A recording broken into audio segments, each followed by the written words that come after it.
您现在正在收听的是美国俄亥俄州 Toledo 教会聚会后的分享与见证。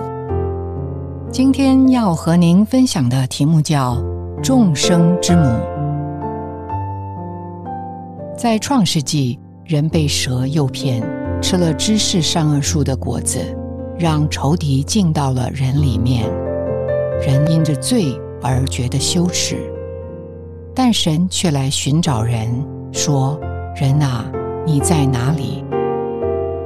因着人向神堕落的回应，神与人有一次严肃的对话。神说：亚当必终身劳苦，汗流满面，才得糊口。女人要受生产之苦，但女人的后裔要伤蛇的头。这看似严厉的咒诅，其实是神给人的应许和福音。神让亚当劳苦，其实是让他受地的限制，谦卑下来，不至于死在罪中。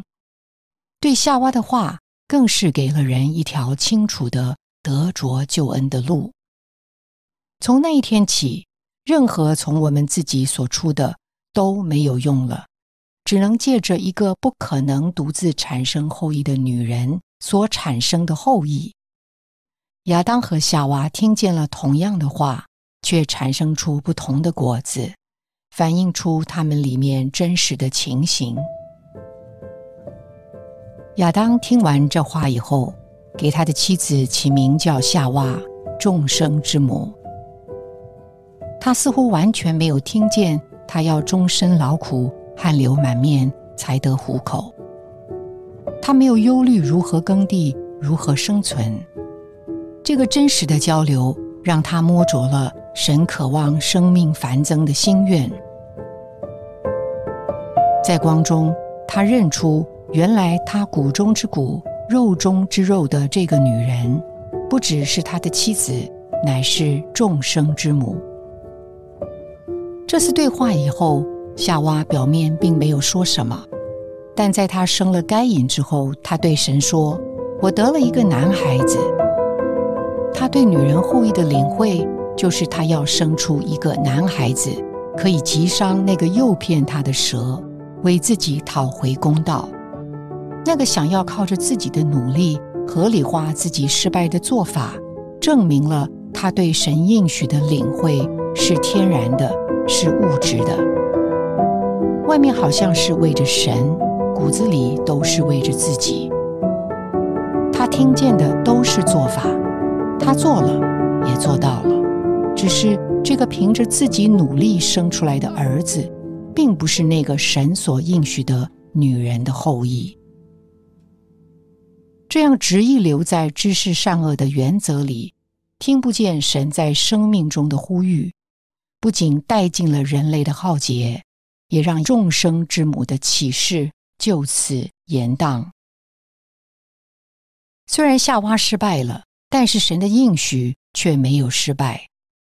到了新约，天使临到了一个叫玛利亚的童女，告诉她要怀孕生子，所要生的是神的儿子。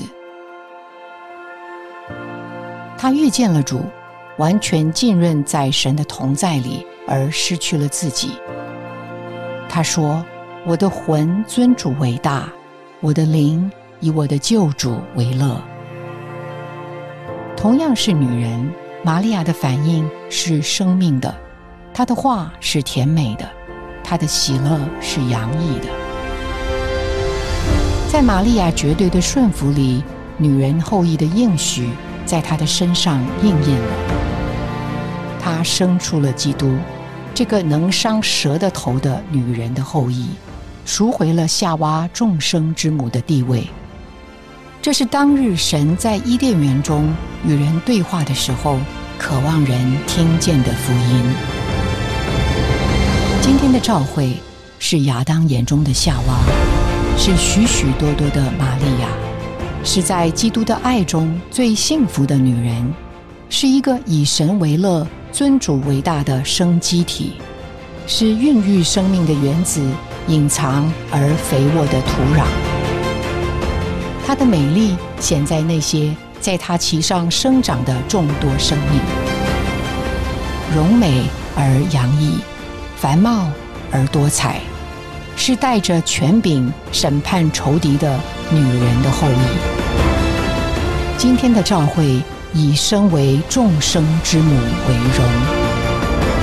感谢您的收听，希望您能从今天的信息中得到亮光和启示。你的点赞、留言、分享、转发是我们持续制作的动力。我们的网址是 thechurchintoledo.org。